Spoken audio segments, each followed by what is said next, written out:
And you gonna get kick that kind of shit, and man. Nigga say you don't want to do it. You talking about you were 50? Yeah, man. All the other extra lame ass shit, man. This shit goofy. So y'all talked about it. You said Mm-hmm. you went out there. Years ago. Years ago we spoke about I it. think it'd be a great battle though. That shit ain't gonna happen, man. I don't want to stand on stage with him. I have no interest in standing on stage with that nigga. I don't respect him. Let's get to something else. This $1 million worth of game. We don't really do the beef shit. Nah, ain't no beef. No, Shit. but no beef, that's ain't. not what our platform. You know what I mean? We let him speak his mind, but we don't harvest on that. Nah, ain't no beef. Yeah. Shit, it is what it is. Who would you love to do a versus with though? Man, I don't know, man. Be honest with you, bro. I don't really give a about that shit for real, for real. The post was deleted. But that was never the point. By the time it disappeared, it had already done everything it needed to do. Screenshots were on every blog. Comment sections had exploded. Tiny Harris was trending. And a Verzuz debate had become a family war. All because of a photo that technically no longer exists on 50 Cent's Instagram page.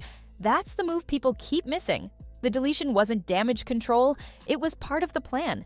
You drop the content, let it spread to every corner of the internet, then remove the original.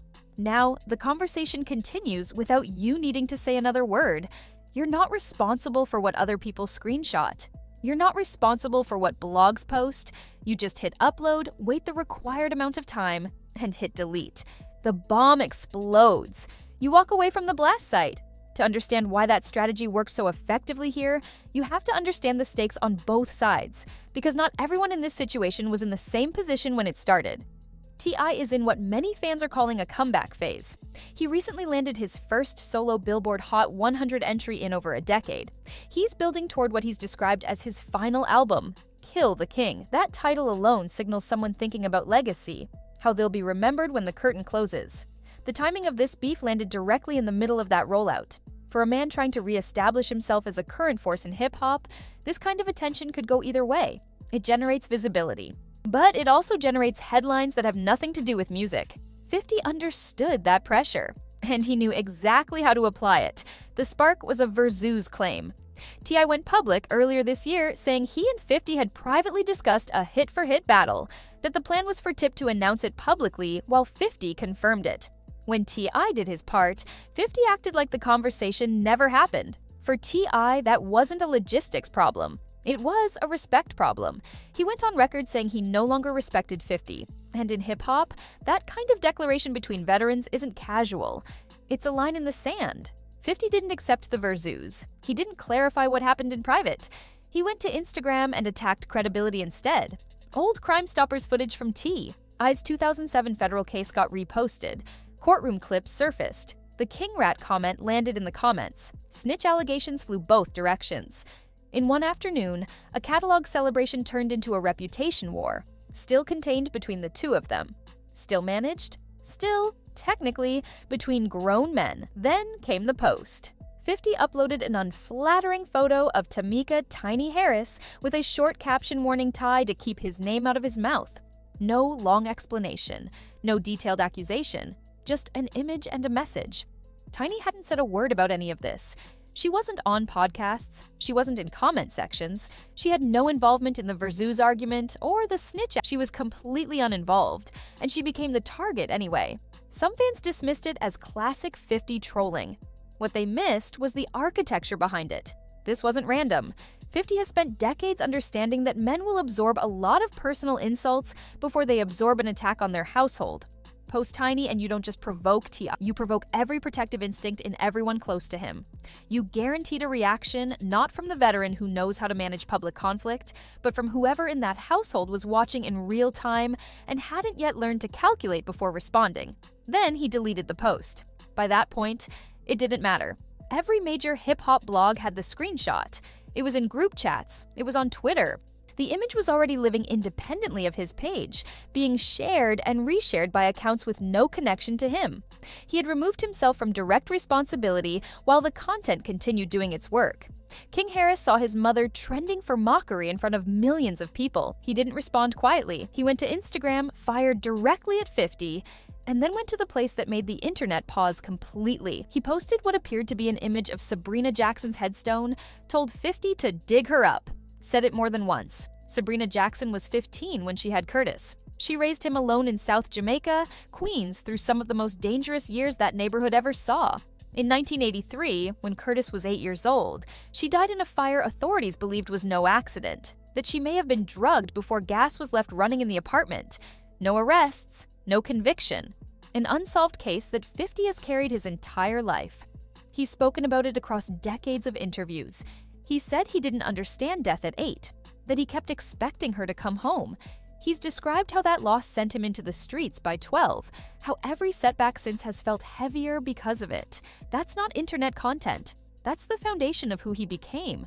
When King posted that headstone, he wasn't responding to a meme. He was pressing on the deepest wound in 50's origin story.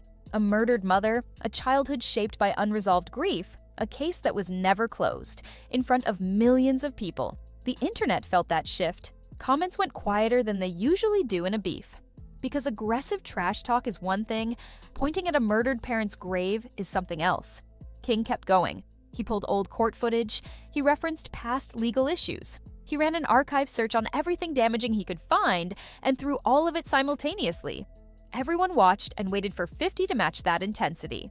He posted a meme, Pepe the Frog, caption, LOL. No emotional response, no acknowledgement of the grave image, no matching the register of what had just happened, just a cartoon and 3 letters.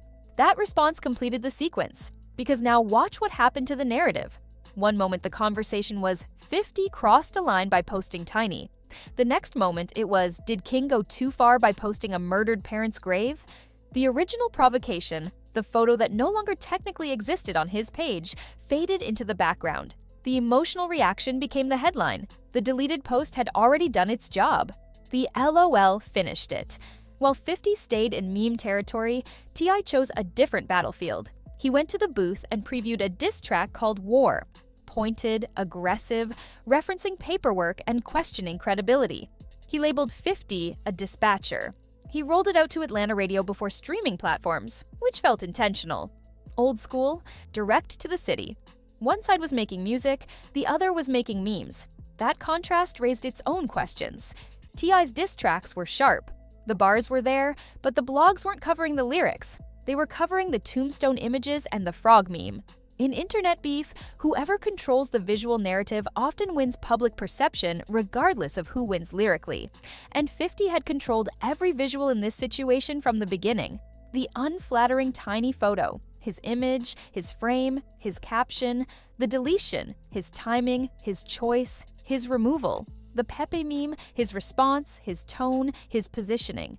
Every image the public associated with this beef came from his account, or was a reaction to something from his account. T.I. and King were responding to his frames, not creating their own. That's what the deleted post strategy actually does. It doesn't just start a conversation, it establishes who's setting the terms of every conversation that follows. Now look at what each person is carrying out of this. T.I. is mid-rollout for what he says is his final album. The visibility is there, but the narrative surrounding him is about family drama, not music. Whether that helps or hurts Kill the King depends on whether the attention converts. But right now the headlines are about tombstones, not tracks. King Harris is 21, building his own identity outside of being T.I.'s son, stepping into fatherhood. Every move he makes right now is being watched by people deciding whether to take him seriously as an artist. He defended his mother, and that loyalty is real, but the image that attached to his name during this period isn't the one that helps a young artist establish himself. It's the one that follows him into the next interview, the next project, the next time someone searches his name. And 50 Cent posted a meme and moved on. That asymmetry is the whole story. One side carried the emotional weight of this situation publicly, loudly, and permanently. The other side posted content, removed it, and watched the fallout from a position of performed indifference. The post was deleted, the screenshots weren't, and that's the difference between a mistake and a move. 50 knew exactly what he was doing when he uploaded that photo. He knew what would happen when he deleted it. He knew what LOL would do to the narrative after a grave post. Every step was architecture. The only people who didn't know that going in were the ones who reacted like it wasn't.